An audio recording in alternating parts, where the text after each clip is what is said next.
আমার সাথে অনেকে আছে, আমি কতবার চাপে গেলাম, চাপে এখান থেকে যদি কাজ হ্যাঁ প্রায় আমার প্রায় আলহামদুলিল্লাহ।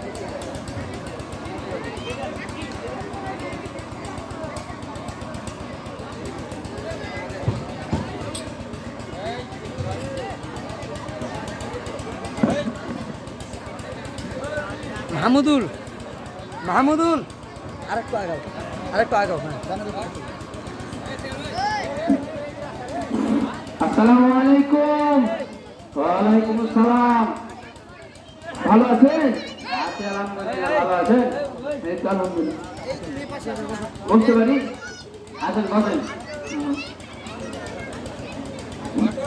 বসেন। আসসালামু আলাইকুম। ওয়ালাইকুম সালাম।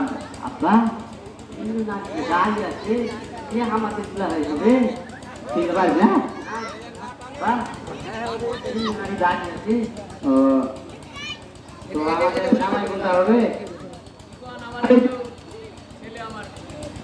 লেখাপড়া করতেছে, স্মার্ট ছেলে আমার।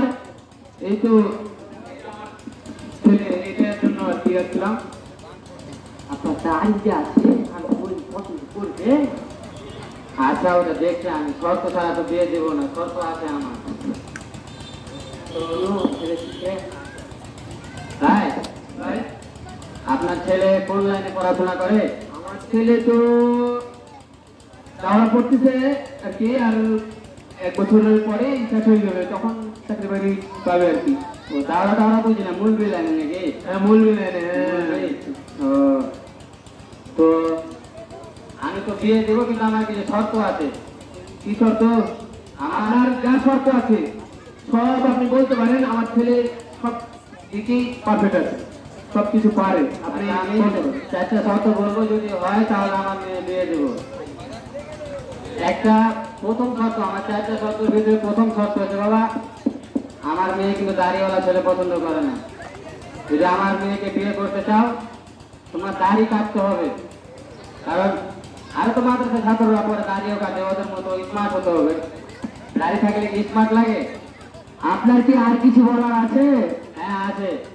আর আমার 2 নম্বর শর্ত হচ্ছে যে মাদ্রাসায় চাকরি করা যাবে না বাবা। এই মাদ্রাসায় চাইল্ড কালেকশন করে চাকরি করবা, এগুলো চাকরি আমার পছন্দ না। এই মাদ্রাসা চাকরি থাকতে হবে তোমাকে। কি বলে? আর কিছু আছে প্রশ্ন? হ্যাঁ, 3 নম্বর হচ্ছে যে বাবা তোমাকে বিয়ে করার সময় 10 থেকে 15 লাখ টাকা মোহর দিয়ে বিয়ে করতে হবে বাকিতে। যদি রাজি থাকো তাহলে দিয়ে দেবো। আর কিছু আছে? না, আর নাই। এই যে 3টা শর্ত দিলাম, এই 3টা শর্ত যদি মানতে পারো তাহলে আমার মেয়ে দিয়ে দেবো। ও আচ্ছা আচ্ছা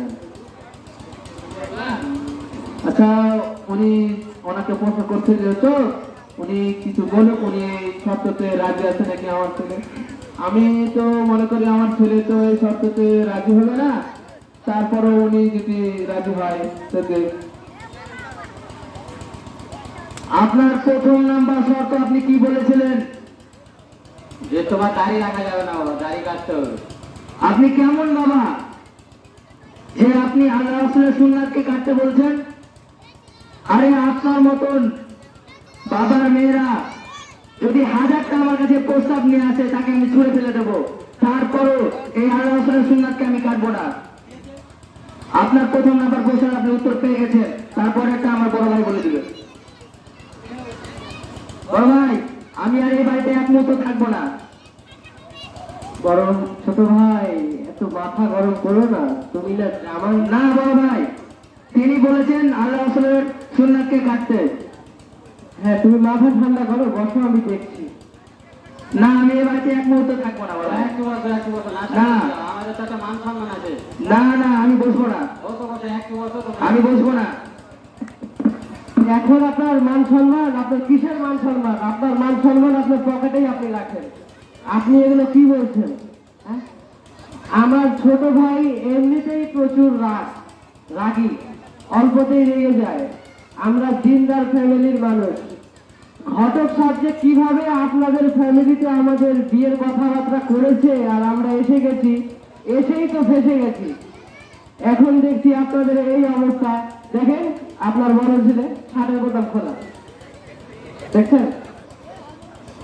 আপনি কি কি প্রশ্ন করেছিলেন আমার ছোট ভাইকে, রাগের মাথায় তো আমি নিজেই ভুলে গেছি। আমি কিছু বলতে পারি নাই তো, কারণ আমি তো জামাই পক্ষ থেকে এসেছি না, কথা বললে হয়তো বা খারাপ ভাববেন। কিন্তু এখন আপনার প্রশ্নের জবাব না দিলে তো দর্শক বুঝবে না বর্তমান পরিবেশটা কোথায় দাঁড়িয়েছে, বুঝবে না দর্শক। আপনি প্রশ্নগুলো আবার করেন। আমার প্রথম প্রশ্নের উত্তর আমি পেয়েছি। এখন আমার দ্বিতীয় প্রশ্ন ছিল যে মাদ্রাসায় চাকরি করা যাবে না, কেন মাদ্রাসায় চাকরি করা যাবে না? কারণ এই মাদ্রাসার এই 5-10 হাজার বেতন আর এই যে চাল ডাল কালেকশন করা এত ছোট মানের চাকরি আমার একদমই পছন্দ না। এগুলো চাকরি ছাড়তে হবে। সরকারি চাকরি হলে জামাই চায় আমি, সরকারি চাকরি ছাড়া আমি মেয়ে দিয়ে দিব না। বলা যে হয়েছিল